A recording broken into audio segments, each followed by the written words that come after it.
Hello everyone and welcome to Lost in the Episode. Today we'll be reviewing the second season of the Apple TV Plus series Ted Lasso. I had never even seen the first season before this review, but after it being recommended by many of my dearest friends and fellow critics, and the 20 Emmy nominations it just received, I decided to jump in and binge the first season as well as the 8 episodes provided for critics of the second. So, did this series live up to all of the hype? Let's talk about it.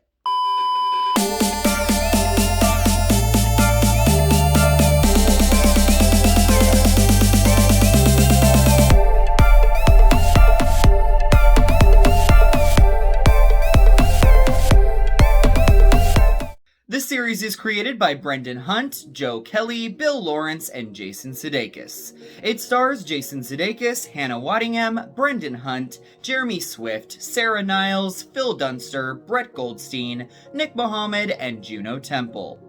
The second season of Ted Lasso follows the Richmond Greyhound English football team as they try to climb the ranks after their game with Manchester last year. They are joined by a new team therapist named Dr. Sharon, who begins to bring out the very best and the worst of the team to bring them closer together. For some reason, I have been putting off watching Ted Lasso, even after being encouraged by so many others to check it out. Maybe it's because I'm not the biggest fan of sports and I know next to nothing about the game of football or soccer in the US, but finally I decided to give it a shot after being provided the first 8 episodes of season 2 from Apple. And I am so pleased that I did. Ted Lasso is so much more than just a sports show or a broad comedy. It is a series that is brimming with heart and empathy. And even though I believe that this second season starts out a bit rocky, I still think it's one of the best shows on television right now. I feel like in both seasons of this series, Ted Lasso takes a couple of episodes to really find its footing. It wasn't until episode 3 of the first that I really understood what the show's overall tone was. And with the second go around, the showrunners have pretty much tried to up the ante in every aspect. The supporting players are all getting much more screen time and backstories, the football matches are more plentiful, the dry wit and broad comedy is more pronounced than ever before, and the gut-punching emotional moments are amplified as well as the darker, heavier ones. Ted Lasso is juggling so many different moving parts in this season that it feels a little lost in its first 4 episodes. This is never more apparent than in its premiere when we get a throwaway story with Danny Rojas and an unfortunate incident with a dog. One of the things I wanted to see more than anything in this season was for this character to get more development, as he seemed all but a cliche so far. And with this storyline, the showrunners did Rojas little justice and started out the season in a very disjointed way. In the 4th episode, we are given a Christmas theme that, although sweet, seemed like the very definition of filler. So it was much to my delight that when episode 5 rolled around, I found the show to find its groove again.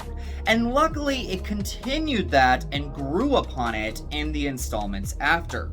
Ted Lasso is so unbelievably good because it is a show unlike any other in the most refreshing way. Our lead protagonist is a thoughtful and optimistic man who is also not afraid to let his flaws be laid bare. Our characters, who all started out as cliches, have found a way to grow into authentic, realistic people who you can relate to and root for despite the mistakes that they might make. And whereas so many products of entertainment nowadays revel in the negativity and nihilism of the world, this series is firmly rooted in compassion and empathy, without ever being cloying. How the showrunners have been able to pull this off is beyond me. But I found Ted Lasso to lose sight of many of those things in pursuit of greater ambitions in the first 4 episodes of season 2, only to course correct in the most spectacular of fashions, with standout Nick Mohammed getting a much-deserved and uplifting Nate-centric episode. From there, the series has figured out its juggling act and is now kicking with full ferocity. One of the many things that makes Ted Lasso so great is its ensemble cast, and the 7 Emmy nominations for performers alone proves that. Sudeikis is an actor that I have always enjoyed, but he has never really been given the opportunity to show his range until this show. He has given this all-American blue-collar man so much depth under the mustache and southern drawl. Unfortunately, in Season 2, Lasso does take a back seat for just a bit until the showrunners find their place for him again. But his lack of screen time for that period does show what an impact Sudeikis makes on this show.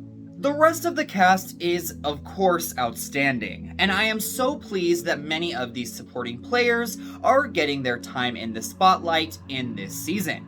The biggest standout for me, though, is Hannah Waddingham as Rebecca, who has taken a character who could have been so one-note and brought her to life in such a joyous way. Rebecca continues to be a conflicted and complicated character that is always surprising, and Waddingham steals every scene that she is in. And her singing voice? Mwah! Chef's kiss. Ted Lasso Season 2 started off a little bit messy in its growing pains, although still quite enjoyable. As it progressed, however, it pulled itself together and has reached the heights of the first. It takes serious risks that go down darker paths, yet is still able to harness that fun-loving, goofy, heartfelt sense of love for the world that so few shows have been able to do before. For entertainment value, Ted Lasso Season 2 is just as hilarious, or even more so than the first. This show is one of the few that is able to actually make me laugh out loud in every episode. And despite the first 4 episodes not being some of the strongest in the series, this show is still so utterly watchable. So it will be getting a score of 94%. As for the production value, many of the episodes I got were unfinished, but the directing here is still on point and the scope has widened significantly. Although Season 2's writers have had some issues with plot machinations and doing a bit of a sloppy job trying to juggle many of the show's characters, they have completely mended that as the season has gone on. And finally, the cast is incredible, there are absolutely no qualms there, so I will be giving that a score of 90% for an overall score of 92%. And that means that Ted Lasso Season 2, as well as its first, is 100% a must-watch. This is a crowd pleaser in every sense of the word. If you are not a fan of sports, please do not let that deter you from watching one of the best shows on television. I have a feeling that Ted Lasso very well might sweep the Emmys, and it deserves every award that it gets. Thank you so much for watching Lost in the Episode. We will see you soon.